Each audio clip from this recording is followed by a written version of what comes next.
Donc traditionnellement dans la cuisine il existe des moulins, un moulin à poivre, un moulin à sel. Et quand avec Sébastien on a imaginé ce moulin, c'était un peu, on voulait un moulin meule un peu, qui soit un apport à la cuisine qu'on pratique, c'est-à-dire une cuisine qui a de la vivacité, du gnac. Nous, le gnac c'est un terme qu'on emploie énormément dans notre cuisine. Le gnac c'est cette touche qu'on va amener dans un plat, une touche visuelle, gustative, parfumée. Comme vous pouvez dire, un filet d'huile d'olive sur un plat, un onglet de moutarde. Voilà. Et donc ce moulin, il absorbe un peu tous les calibres qu'on peut imaginer. Donc sur cette table-là, il y a une panoplie de ce qu'on pourrait imaginer. Donc là, on a des zestes d'orange, on a surtout des agrumes. Parce que notre cuisine est bien signée avec les agrumes, donc on a des agrumes qui sont confits, qui passent dans le moulin, avec des graines de sésame. Là on a une panoplie de poivre, du Sichuan au sancho, qui vont amener des tonalités. Donc après on peut faire les dosages qu'on veut. Là on pourra faire un moulin dans le mélange qui va être sur des connotations anisées. Ça va parfumer, ça va être digestible. Là, on a du soja, des haricots noirs, des pois, des lentilles, toutes ces légumineuses qui vont amener quelque chose de fort.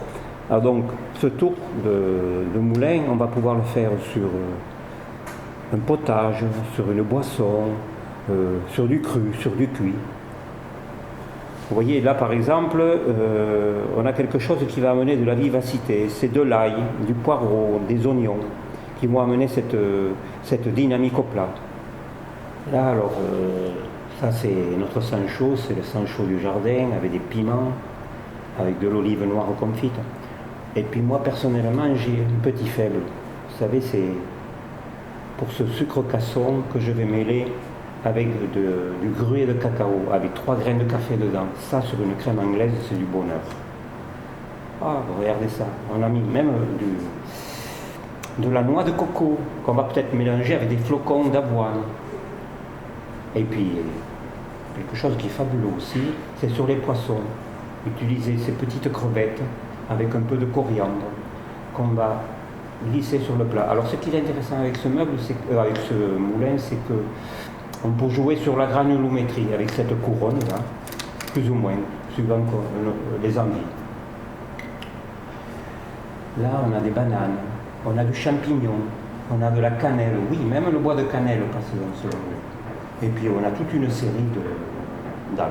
Donc après, c'est au gré de vos envies. On peut imaginer toute une pléiade de produits à passer dans ce moulin.